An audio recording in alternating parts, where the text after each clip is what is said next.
Catechism, page 56, Council of Trent.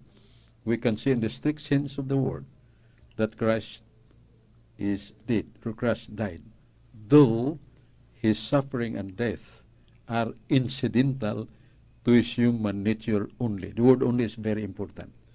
Nga sa ito pagkanangingon nga si Kristo namatay as precedent words, but there is the interpretation. There is the qualifier. Only his human nature, suffering and human nature. His human nature only. Si Kristo namatay. Pero diha sa iyang kasakit o kamatayon, diha sa kahimtang siyang pagkatao lamang. Sa tupahuwa matandong pagka-Diyos, kay lamang man ang kahimtang nga mamatay, diha ra siyang pagkatao. So, mo na siyang klaro nga pagpahayag diha sa kasulatan.